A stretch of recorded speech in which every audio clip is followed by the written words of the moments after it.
Enfim, boa tarde a todos.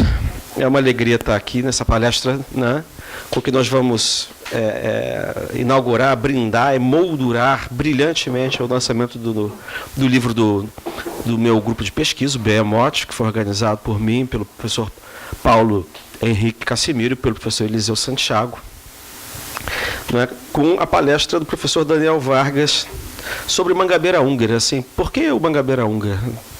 A gente aqui estuda tudo, Daniel. Você pode imaginar, tudo que é autor desde o começo do século XIX. A gente fica pensando nos atuais. Quem são os atuais? A gente fica, tem aquele cara de que a gente não gosta, que está aí todo dia no jornal, tem um e outro, mas assim, e o Mangabeira? Mas o Mangabeira é uma espécie de representante do pensamento nacionalista hoje. Não, e a gente não sabe absolutamente nada sobre ele, é um vexame. Então é para tentar tapar esse buraco, ou começar a tapar esse buraco sobre o pensamento político do professor Mangabeira Húngara, que a gente convidou o professor Daniel Vargas, né, que vai proferir essa conferência, que se chama O Pensamento Político de Roberto Mangabeira Húngara, a Imaginação como Profecia. Né? O professor Daniel Vargas é doutor e mestre em Direito LLM pela Escola de Direito de Harvard, mestre e bacharel em Direito pela Universidade de Brasília, UNB, foi subsecretário de Ações Estratégicas da Secretaria de Assuntos Estratégicos da Presidência da República, onde também já atuou como assessor, chefe de gabinete, subsecretário de Desenvolvimento Sustentável, secretário executivo, ministro-chefe interino e faxineiro. É pesquisador do Centro de Justiça e Sociedade da FGV Direito do Rio. É brincadeira, mas eu nunca vi tanto. Num lugar, todo cargo num lugar só. Enfim. Eu vou passar a palavra para ele. Daniel, muito obrigado por ter vindo aqui.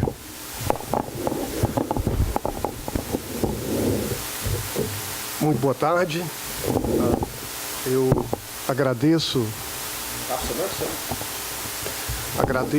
gentilmente o convite do meu colega e amigo Christian e agradeço a presença de todos. É para mim, sinceramente, um privilégio poder vir ao IESP e aproveitar um grupo tão qualificado para trocar ideias sobre um autor com quem eu tenho me envolvido há muitos anos, com quem eu aprendi enormemente e por isso sou grato, mas com quem também, como qualquer personalidade que quer se fazer autônoma, eu dialogo, eu delibero, eu enfrento, mas sempre mantendo a minha profunda admiração e respeito.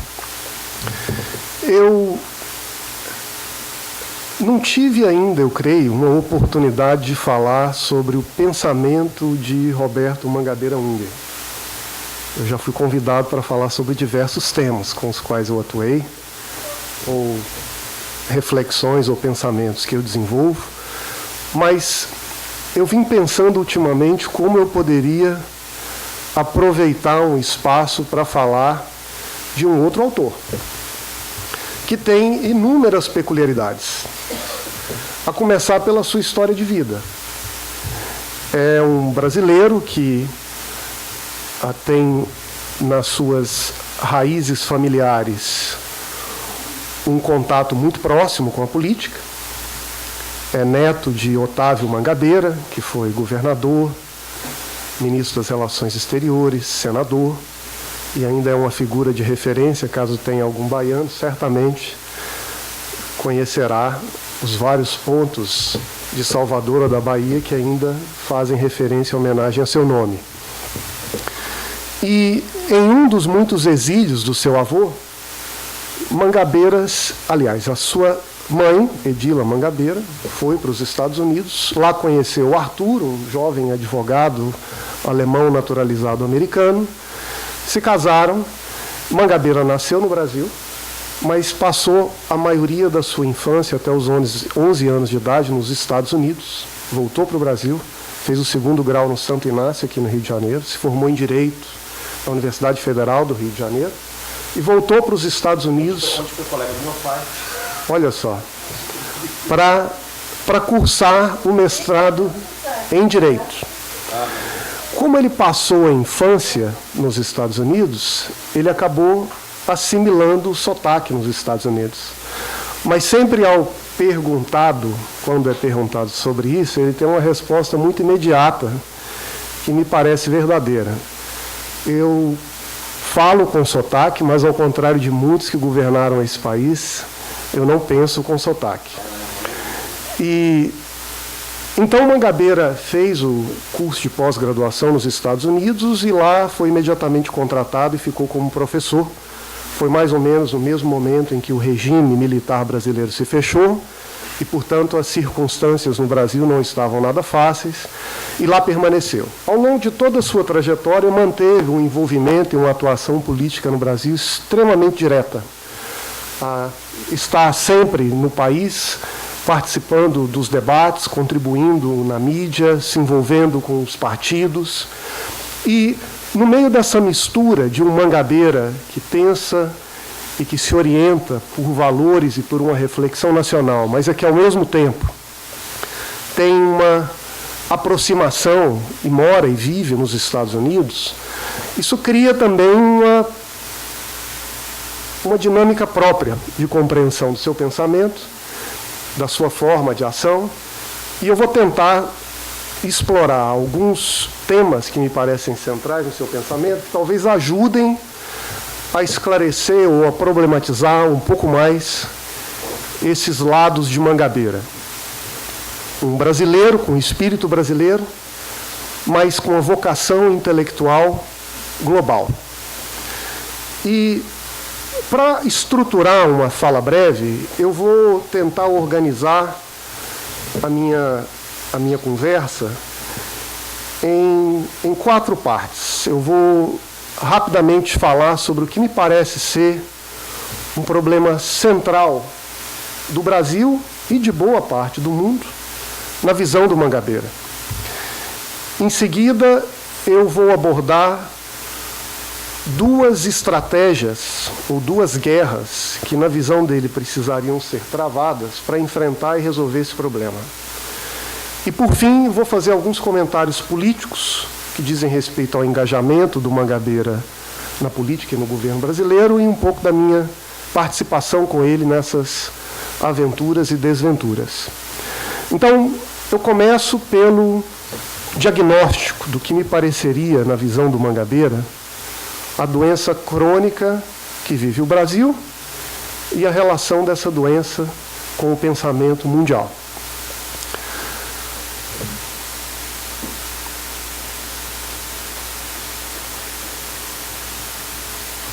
O Mangabeira, ao longo da sua trajetória, como todo pensador clássico que quer ser clássico, e Mangabeira quer ser clássico, embora isso não seja um atributo que se apresente, mas um atributo que se reconheça pela sua influência e pela sua trajetória,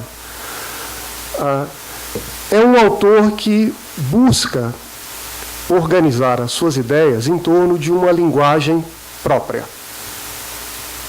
Então, me lembra um pouco, conversando com o Christian um dia desses, ler autores como Alberto Torres, que do início ao fim parece que é um intelectual que cunha as ideias segundo as quais ele exprime os fenômenos no seu modo de ver e que, para ser compreendido, precisa ser entendido dentro da sua linguagem. Ao mesmo tempo, isso cria um obstáculo, uma dificuldade de tradução, de diálogo e de disseminação dessas ideias. E dizem as más línguas que uma das razões pelas quais Oliveira Viana decidiu engajar no diálogo com a doutrina estabelecida, citando um monte de gente nas notas de rodapé, era para facilitar a sua compreensão. Mas o Mangabeira não é assim.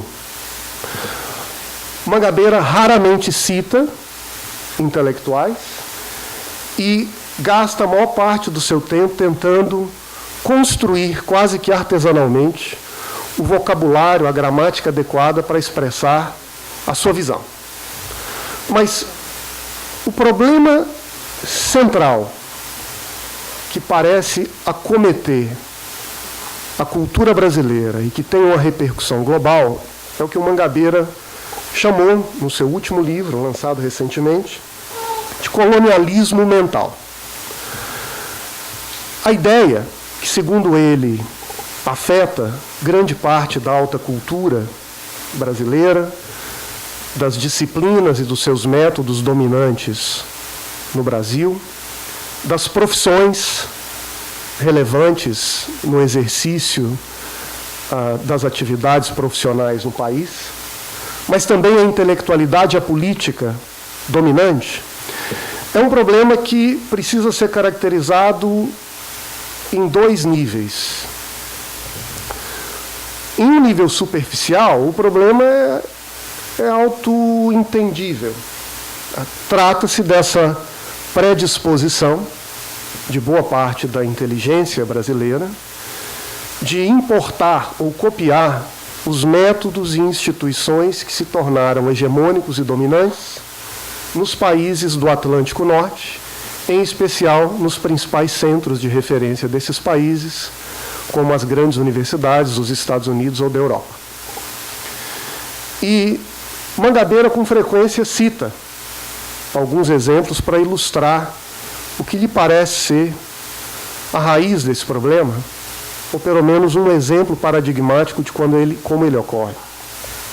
Então, com frequência, jovens brasileiros de altíssima capacidade intelectual são admitidos para cursar sua pós-graduação nas faculdades de economia nos Estados Unidos. E chegam com a grande ambição de inovar na forma de compreender os desafios econômicos e de elaborar formas originais que ajudassem a repensar a economia e, com isso, de contribuir para o desenvolvimento brasileiro. Os seus orientadores não negam essa ambição transformadora, mas não demora muito tempo e, por falta de orientação, ou de instrumentos, ou de capacidade, acabam cedendo, incorporam o método clássico do marginalismo como orientação metodológica para os seus trabalhos e passam o restante da sua trajetória acadêmica e profissional coletando dados e utilizando aquele referencial metodológico para aplicar esses dados e, com isso, publicar papers ou contribuir com o diálogo dentro da disciplina. Abdicam nesse processo da vocação intelectual maior e acabam se ajustando a um padrão de reflexão que se tornou hegemônico nas principais academias, na economia, especialmente ao longo do século XX. Na minha experiência, eu complementaria esse fenômeno. Eu não passei 50 anos acompanhando os brasileiros que chegam para fazer pós-graduação em Harvard, mas eu passei uns bons 10 anos fazendo isso. E eu vi, ano após ano, um conjunto de brasileiros que, como eu, por ironia do destino, por sorte, por vocação, tiveram a oportunidade de cursar sua pós-graduação em uma universidade americana. E a vasta maioria das pessoas que eu conheci desde o início chegam com uma grande inspiração e vontade de fazer a diferença. O Brasil é, de fato, uma inspiração, parte da vocação que orienta a atitude intelectual dessas pessoas. Passa o tempo. 1, 2, 3, 4, 5 anos. A gente olha o que aconteceu com essas pessoas. No meio dessa trajetória, a maior parte deles reduziu, em parte, a sua ambição intelectual, para ser mais sutil. Na academia, a aspiração dominante dos juristas é, no máximo, ser uma espécie de importador ou adaptador para a realidade brasileira do método de reflexão jurídica da moda nas universidades de ponta no estrangeiro. Morei alguns anos no campus da Faculdade de Business, na Harvard Business School. Por coincidência, eu ali vivi e acabei conhecendo uma série de brasileiros que iam para o exterior, inspirados na perspectiva de desenvolver grandes negócios e, com isso, ganhar dinheiro, e ficar rico e ficar poderoso. Em todos os anos que eu passei nos Estados Unidos, eu, particularmente, não tive a oportunidade de conhecer um único brasileiro na escola de negócios que estudasse China ou agricultura no Brasil. Mas ignorar a principal atividade econômica e o principal parceiro econômico do Brasil durante os últimos 10 ou 15 anos, me parece, no mínimo, um contrassenso para quem tem a ambição ou a vocação de trabalhar nos negócios no alto nível mundial. Quando nós generalizamos essa tendência de adotar o padrão de referência intelectual, as práticas que parecem prevalecer nessas academias de ponta no estrangeiro e trazemos para cá, o que a gente observa é parte dessa cultura que tem se formado na alta cultura e na elite de jovens e profissionais brasileiros que vivem boa parte da sua vida tentando articular essa relação entre o Brasil e os grandes centros de referência intelectual no estrangeiro. Então, se tornou um grande business model, para utilizar uma linguagem típica, de brasileiros que agora trabalham na academia, nos negócios, nas profissões, nas corporações, organizando esse diálogo do Brasil com as universidades lá, fazendo grandes conferências e convidando os brasileiros para irem para lá, organizando expedições de turismo, ao coveteiro acadêmico, em que uma legião de juristas, ou de procuradores, ou de juízes, ou de businessmen entram num jatinho, entram num avião e vão passar um final de semana, uma semana em Oxford, em Stanford, em Harvard. E é esse fenômeno que, se observado do ponto de vista superficial, parece no mínimo curioso, é que serve como ponta de lança para nós começarmos a fazer algumas indagações mais profundas. E o colonialismo mental não é um simples fato para o Mangabeira de nós olharmos para esses centros de referência como lugares exemplares, mas é o fato de, nesse diálogo com esses centros de referência, nós incorporarmos acriticamente um conjunto de métodos de pensamento e de formas de ação que lá se tornaram dominantes, trazemos para cá e passamos a defendê-los e reproduzi-los como se fossem a salvação da lavoura. E o problema do colonialismo mental se torna crônico, segundo Mangabeira, não é porque esses métodos eles são bons para os Estados Unidos, mas são ideias fora do lugar no Brasil. Mas esses métodos, eles são ruins lá. O problema do Mangabeira, na visão dele sobre o colonialismo mental, não é que a ortodoxia da moda funciona bem na Europa ou na América, mas não funciona no Brasil e, portanto, a tarefa brasileira seria de organizar aqui uma heterodoxia local ou um regime alternativo, menor, pequeno, que vale para nós e não vale para ele. Mangabeira acha que a maneira de combater uma ortodoxia universal é criando uma heterodoxia universal. Então, o grande problema do colonialismo mental é de incorporar como método e horizonte, visão de organização da intelectualidade, da cultura, das profissões e da política brasileira, métodos que não prestam, que estão errados, que não funcionam sequer nos centros onde foram produzidos e que precisariam, por isso, ser desafiados e reinventados. Para combater essa guerra, que o Mangabeira estilisticamente chama de colonialismo mental, ele organizou a sua trajetória como intelectual e como político em uma série de frentes. De um lado, há um conjunto de batalhas que teriam um condão prioritariamente intelectual, e, de outro lado, um conjunto de batalhas que tem um horizonte prioritariamente político ou programático, embora ambas sejam de alguma natureza política e ambas sejam também lutas intelectuais. Mas eu falo um pouco sobre esse primeiro conjunto de batalhas, ou de batalhas intelectuais, que para o Mangabeira são um aspecto central para reconhecer os desvios, os vícios causados por esses modos de pensamento que nutrem o colonialismo mental.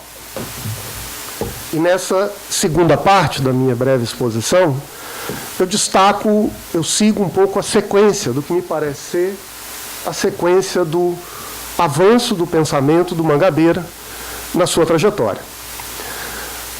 O Mangabeira, muito embora seja desde muito cedo versado em várias áreas do pensamento, é um intelectual que teve a sua primeira grande maestria nas ciências sociais. E ele entende que as ciências sociais, em sentido amplo, como elas se conformaram nos núcleos de influência e de pensamento no mundo, e a partir daí no Brasil, são dominadas por duas tendências ou atitudes paradigmáticas, que, se observadas individualmente, são muito distintas, mas, se olhadas com um pouco mais de profundidade, compartilham um defeito comum. A primeira dessas tendências ou atitudes é o que o Mangabeira chama de uma atitude racionalizadora. E a disciplina que melhor encarna esta atitude dentro das ciências sociais talvez seja a economia, com a influência do método neoclássico. Então, boa parte do que a economia e os economistas fazem está associado à utilização de um método que é isolado de influências causais ou explicativas e utilizado para ler um conjunto de fenômenos, tentando identificar nesses fenômenos a sua média.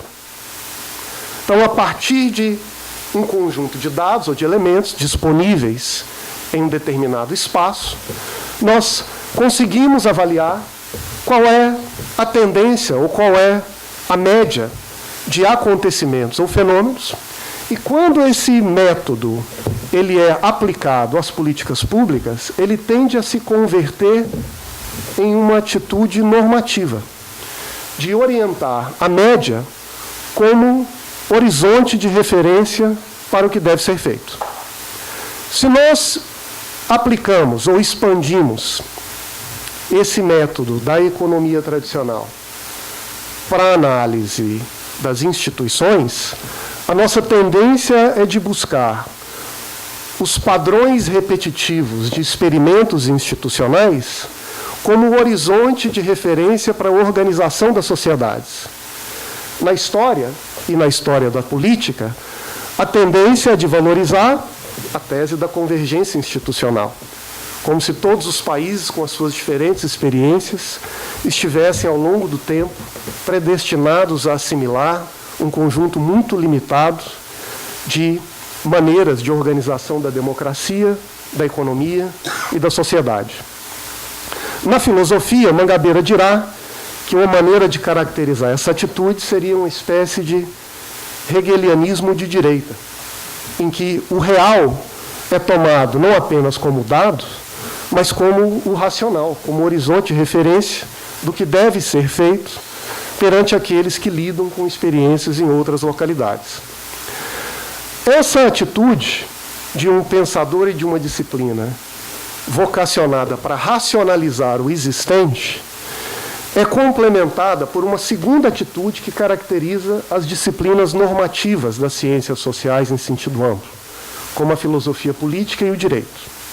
Na filosofia política, uma maneira simples de caracterizar qual é o problema fundamental que orienta os pensadores contratualistas e os filósofos políticos mais influentes, especialmente do liberalismo democrático, seria como legitimar o exercício de poder numa sociedade pluralista.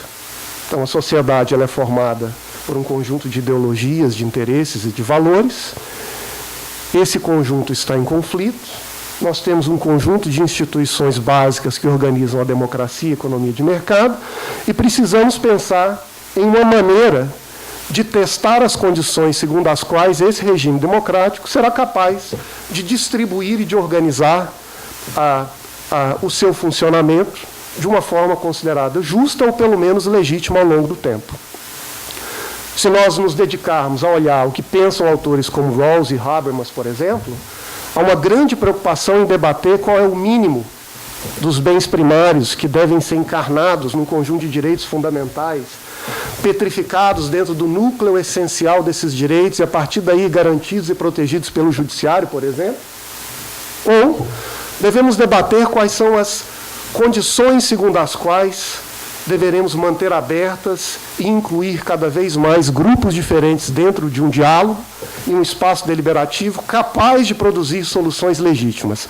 Mas o que não se faz nesse modo de pensar é se questionar quais são as bases segundo as quais o poder e os recursos são distribuídos em um primeiro momento. Isso é retirado da agenda. E, portanto, se as disciplinas racionalizadoras petrificam ou dogmatizam os arranjos institucionais segundo os quais nós organizamos o Estado e a política, as disciplinas normativas, como o caso a filosofia política, busca formas de humanizar esses mesmos parâmetros institucionais, garantindo as condições para que, se não há uma distribuição profundamente igualitária de recursos e de poderes, que pelo menos aqueles que percam no jogo da política e da economia não morram de fome. E o que o direito, a segunda disciplina normativa, faz em grande medida, consiste em treinar os intelectuais do campo jurídico, os advogados, juízes e procuradores, em como interpretar o direito constitucional em geral e os diversos campos, hoje todos influenciados e informados pela Constituição, nessa melhor referência intelectual que hoje prevalece, para que nós consigamos racionalizar, sistematizar os materiais jurídicos, para que, no fim, ao fim e ao cabo, todos eles nos ajudem a conduzir a sociedade à realização desses valores com os quais compartilhamos, de liberdade e de igualdade. Então, é como se o direito em geral e o direito constitucional em particular encarnasse um conjunto de ideais que devem ser interpretados e aplicados pelos juristas, e, nesse processo, nós teremos a melhor capacidade de garantir a estabilidade das instituições, a promoção dos valores com os quais compartilhamos. Parece muito diferente observar como pensa e atua um economista, um filósofo político ou um constitucionalista nesses horizontes de referência que eu referi. Mas, em comum, todos eles atuam para marginalizar, ocultar ou retirar do nosso campo intelectual e, a partir daí, da nossa ação e da nossa prática política, a dimensão institucional da organização das sociedades. O defeito comum e compartilhado, portanto, pelas ciências sociais e pelas disciplinas normativas das humanidades, está em retirar do campo intelectual e, portanto, em desequipar o pensador, o prático, o político, o líder, em sua capacidade de enxergar o fundamento institucional da organização de toda e qualquer sociedade. E, a partir daí, em como enfrentar e resolver esses problemas institucionais que hoje marcam países em desenvolvimento, como o Brasil. Eis o problema da linguagem do Mangabeira. O problema epistemológico de fundo é: essas disciplinas cortaram o elo fundamental entre a compreensão do existente e a imaginação do possível. Conhecer o que existe, como as coisas são e elas funcionam, não tem mais uma relação próxima ou direta com a tarefa de imaginar ou trabalhar para reconstruir esse mesmo horizonte e transformar a sociedade. Nós abdicamos desse segundo elemento e nos concentramos no primeiro. E, ao fazer isso, desarmamos a sociedade na sua capacidade fundamental de se entender, de enfrentar e resolver seus desafios crônicos. Entra aqui, portanto, o que parece ser o desafio central do pensamento e da prática intelectual, e, a partir daí, da atitude das pessoas para superar essa crônica do colonialismo mental. E a resposta, ela tem o seu embrião na forma como o diagnóstico do problema é apresentado. Nós precisamos reaprender a reconectar a imaginação do possível e a compreensão do existente. Ocorre para o Mangabeira que essa conexão não é algo raro ou novo que precisa ser feita do nada. Ela já existiu.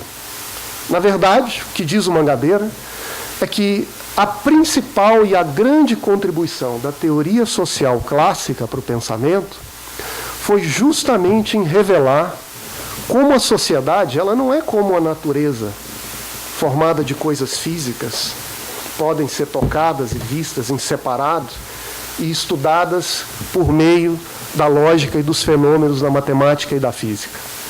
Mas a sociedade é um conjunto de políticas, é um conjunto de padrões de organização social que são o resultado da interrupção momentânea da luta política e ideológica pela organização dos regimes segundo os quais nós vamos viver. Em outras palavras, a sociedade é feita de luta e de disputa constante. Em determinados momentos, essa luta é interrompida. Alguns padrões saem vencedores. Esses padrões que saem vencedores, com o tempo, passam a aparecer para nós como estáveis, como regras, como leis universais. E porque nós ignoramos a história de formação desses padrões e a dinâmica de alteração institucional e política que está por trás desse jogo, nós tendemos a enxergar essas regras como se fossem estáveis e permanentes e não como resultado contingente de um regime que prevalece em um determinado local, em um determinado momento da história. Portanto, o grande insight da teoria social, dirá o Mangabeira, foi ver as sociedades como, nas suas palavras, política congelada. Se nós a congelamos, nós também a podemos descongelar. E para isso nós precisamos aquecer a temperatura da política, para derreter essas convicções institucionais que hoje prevalecem e abrir o espaço no pensamento e na vida para reconstruí-las. Agora, qual foi o problema da teoria social clássica se ela conseguiu oferecer esse insight e essa inovação transformadora e revolucionária para o pensamento e para a cultura moderna? O problema foi que, ao mesmo tempo em que, com uma mão, ela nos oferece esse insight transformador de que as sociedades são feitas por nós e, por isso, nós podemos as compreender e as alterar, ao mesmo tempo, essa ideia é revestida de um conjunto de ilusões deterministas que retiram, que sacrificam a nossa capacidade de explorar esse insight da reconstrução institucional e radicalizá-lo na vida contemporânea. E isso se dá de uma maneira exemplar, sugere o Mangabeira, quando nós observamos o pensamento de quem, na visão dele, é o maior dos pensadores da teoria social clássica, Karl Marx. Então, Marx criticava os pensadores da economia inglesa, dizendo: olha, essas leis universais da economia são, na verdade, regras que ganharam preponderância no âmbito de um regime que prevalece nesse país, nesse determinado momento da história. Mas em outros momentos, as regras da economia foram e serão diferentes. Ao mesmo tempo, o Marx envolve esse insight com três perspectivas que, para o Mangabeira, são equivocadas. A primeira é de que a sociedade é um sistema, portanto, organizado segundo um regime fechado, de regras que se complementam. Esse sistema, como eu acabo de dizer, ele é fechado e, portanto, ou ele para de pé junto, ou ele precisa ser derrubado por inteiro. E esse regime, ele avança por meio de leis naturais de sucessão histórica. Então, primeiro vem o feudalismo, sucedido pelo regime capitalista, que em seguida será superado pelo socialismo, até chegarmos ao comunismo. Segundo Mangabeira, essas três ideias são erradas.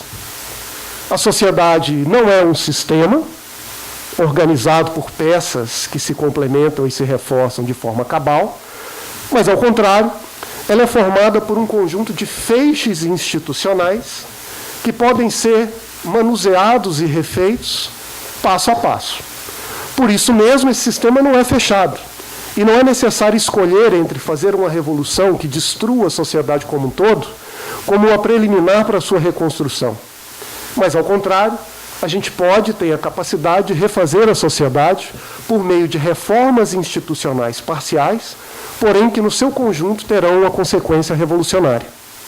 E, por fim, não existem essas leis de determinismo histórico que condicionam o avanço das sociedades e que, portanto, devem ser utilizadas como referencial para nós julgarmos os diversos países e sociedades e para avaliarmos qual é a distância que nós estamos da fronteira ou quanto nós avançamos em relação ao passado. Mas, ao contrário, existem espaços alternativos de exploração que exigem o desenvolvimento de trajetórias, de programas, de projetos variados por meio de instituições variadas. O desafio, portanto, está em repensar a natureza da política transformadora, fertilizando o insight de que as sociedades podem ser refeitas sem subscrever a essas ilusões fatalistas do determinismo sistêmico e histórico. Como fazer isso? Boa parte do pensamento do Mangabeira está em responder a essa questão. Como todo autor que tem uma obra vasta e extensa, e Mangabeira escreve e escreveu sobre ciências sociais, direito, física, religião, filosofia, economia, entre outras áreas do pensamento, às vezes é difícil captar qual é a bandeira central, qual é o motor, a engrenagem que estimula e orienta o autor. Mas, na minha interpretação, e a minha não é a única e não tenho a pretensão de ser a melhor, mas o que orienta o pensamento e a ação do Mangabeira é uma ambição de travar uma guerra contra essas ilusões deterministas que aprisionaram e que eliminaram da cultura intelectual e, a partir daí, da prática social, a dimensão transformadora que está presente nas instituições que organizam a vida política, a vida econômica e a vida social contemporânea. Portanto, como aprender a enxergar a organização das sociedades, como elas se formam e como elas alteram, olhando essas sociedades a partir do prisma das instituições. No pensamento social, parte do que faz Mangabeira foi isso que eu acabei de dizer. A partir daí, ele tentará desdobrar e trabalhar esse insight nas diversas disciplinas. E o que busca ele fazer não é em substituir um ou outro desses métodos que se tornaram temporariamente hegemônicos em uma disciplina por um outro método que talvez seja melhor ou mais perfeito ou mais adequado. Mas o que ele quer é afirmar a autonomia, a preponderância da visão, do insight, da imaginação sobre os métodos. Não é para dizer que os métodos nunca prestam ou que não servem a nada, mas que eles são serviçais, eles são instrumentos da aspiração e da vocação humana e não um guia ou um mestre aos quais nós devemos prestar continência. Como fazer isso?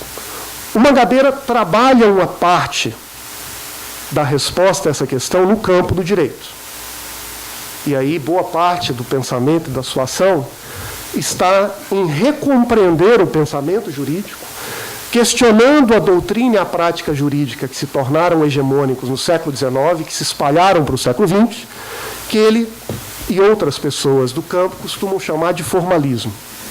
E substituir a atitude tradicional do jurista, informada por essa concepção formalista do direito, que basicamente consiste hoje em aprender a interpretar e aplicar as normas aos diversos casos concretos.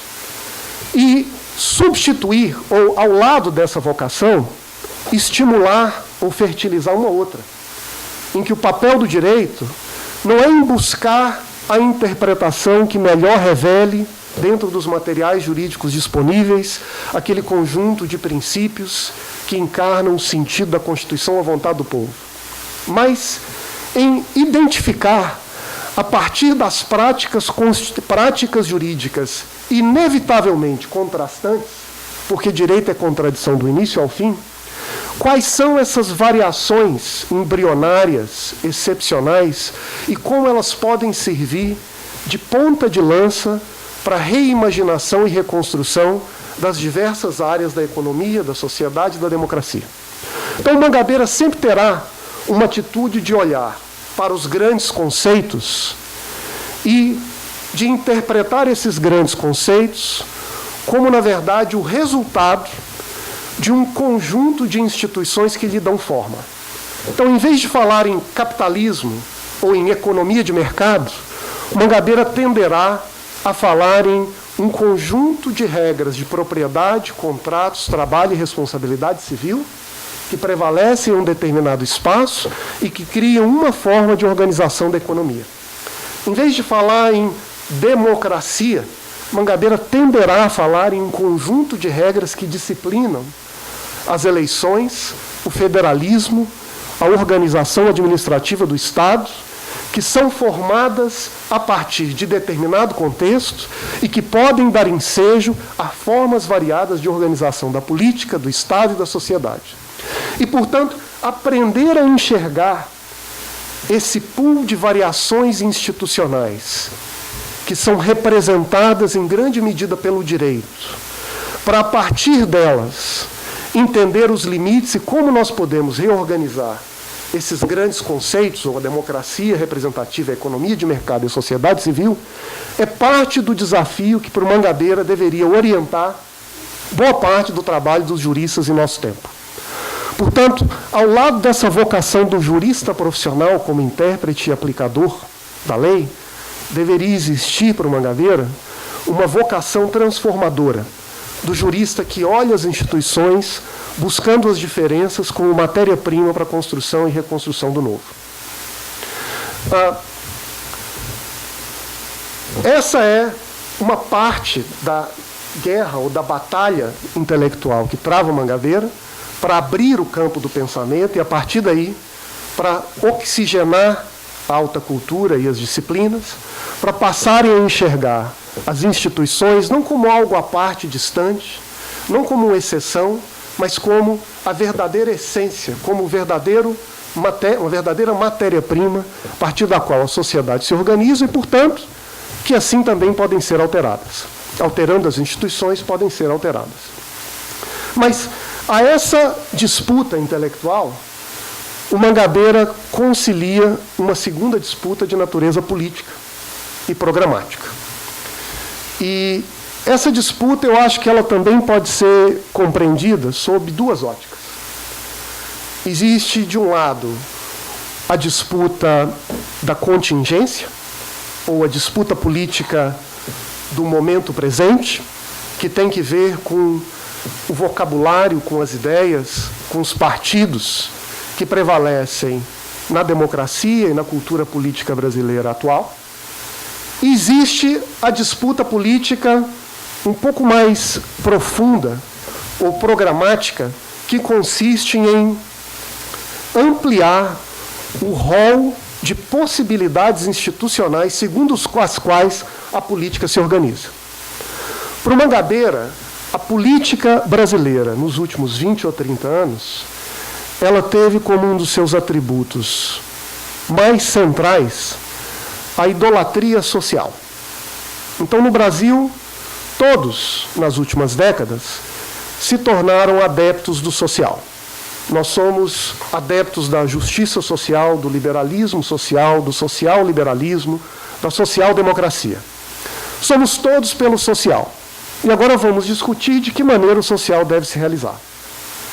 Para o Mangabeira, essa ideia, que não deixa de ser uma importação de uma forma de compreender a sociedade, que representa o acordo ideológico da Europa no pós-guerra e a sequela do programa de Roosevelt nos Estados Unidos na primeira metade do século XX, é um horizonte ideológico que pode ter o seu valor, mas que é infinitamente limitado. E é limitado pela mesma razão pela qual o defeito epistemológico tolhe a capacidade do pensamento de repensar as bases de organização da sociedade. A política vocacionada, inspirada pelo social, se preocupa prioritariamente com a atenuação das desigualdades marginais. A tarefa central dos progressistas nesse horizonte de ideias não é em como repensar a estrutura de poder e de produção no país, mas em como garantir um mínimo de redistribuição de renda e de riqueza para que os mais pobres e os marginalizados, ao menos, não sejam completamente excluídos ou extirpados da vida social. Melhor do que nada, dirá o Mangabeira, mas muito insuficiente para um país como o Brasil ou para qualquer projeto de desenvolvimento no século XXI. A essa disputa de superar o social e oferecer um programa alternativo para a organização da política e das sociedades, o Mangabeira lança uma segunda batalha que eu chamaria de uma batalha programática. E a maneira de entender essa batalha é de, mais uma vez, no seu vocabulário, dizendo que o mundo hoje vive, na política, na disputa intelectual, sob o manto da ditadura da falta de alternativas. O rol de possibilidades institucionais, segundo os quais nós podemos pensar a solução dos nossos problemas, é estreito demais. E nós precisamos ampliar esse rol de oportunidades institucionais para reoxigenar a política, os partidos, as lideranças, e, a partir daí, também permitir que o país amplifique a sua capacidade de enfrentamento e solução dos seus problemas. E, com isso, que supere os desafios do subdesenvolvimento. Para fazer isso, o Mangabeira entende que nós temos que pensar uma forma de criação desse elenco de variedades institucionais na prática, na política, na ação, e não apenas no pensamento. E ele tentou contribuir com esse processo nas suas diferentes formas de engajamento com a política brasileira, e talvez a mais significativa delas foi à frente da Secretaria de Assuntos Estratégicos da Presidência da República, oportunidade que eu tive de contribuir com ele, de participar desse processo com ele. E a SAI, ela era reconhecida, nem sempre de maneira respeitosa, como o Ministério das Ideias. Então, era uma instituição que, ao contrário dos outros ministérios, não tinha um orçamento vasto, não tinha uma competência executiva delimitada, não tinha a responsabilidade de implementar políticas públicas em nenhuma área do governo do país. A responsabilidade central da SAI era de formular e propor projetos e ideias que poderiam servir para reorientar esse processo de desenvolvimento brasileiro. Ao longo dos últimos anos, o Brasil se desenvolveu, dirá o Mangabeira, seguindo o rito da democratização do consumo. Então, parte desse ideário social-democrata e grande parte do que fez o Brasil ao longo dos últimos 20 anos foi de criar um conjunto de políticas que democratize o consumo no país. A partir de políticas de transferência de renda, aumentando o valor real do salário mínimo, garantindo subsídios e subvenções, que permitissem a uma parcela da população brasileira afastada do mercado de consumo ter acesso à renda e riqueza que, com isso, também lhes permitisse comprar, consumir e, com isso, ter uma melhor condição na sua vida material. Essas políticas tiveram seu valor. Milhões de pessoas saíram da pobreza, a desigualdade regional foi atenuada, as transferências de renda promoveram o surgimento de novos núcleos de desenvolvimento, de empreendedorismo no centro do Brasil, no Nordeste, na Amazônia. Porém, esse modelo chegou ao limite. O desafio do Brasil agora não está mais em apenas democratizar o consumo, mas em democratizar a produção. Se antes nós mudamos a economia do lado da oferta, do lado da demanda, nós precisamos agora modificar a economia do lado da oferta. E há uma diferença significativa entre pensar em políticas de democratização do consumo e políticas de democratização da oferta. Porque a democratização do consumo pode ser feita com dinheiro, mas a democratização da oferta não é possível sem mudar as instituições, as regras e os padrões segundo os quais nós organizamos a economia de mercado. Então, grande parte da tarefa do Mangabeira, à frente da SAI, do seu engajamento político desde então, estava em formular um conjunto de propostas institucionais que oferecessem ao país um horizonte do possível adjacente que nós poderíamos explorar e construir para levar o Brasil para um passo seguinte do seu desenvolvimento. E essa é uma tarefa que, para ser feita, deve ser pensada sob duas óticas complementares. De um lado, bolar um conjunto de programas ou de inovações institucionais que enderecem os problemas nos setores tradicionais da economia e do país, uma política para o fomento ao empreendedorismo, uma nova política do trabalho, uma nova política educacional, uma nova forma de pensar as políticas sociais. E, de outro lado, um conjunto de políticas de desenvolvimento regional que traduzam essas políticas setoriais no chão da realidade brasileira, enxergando essas regiões não resolvidas do Brasil, como o Nordeste, a Amazônia e o Centro-Oeste, como ponta de lança para a experimentação e a inauguração de novos horizontes de desenvolvimento para o Brasil como um todo. Olhar, portanto, para a Amazônia, para o Nordeste, para o Centro-Oeste, não como um problema, mas como um caminho para a solução.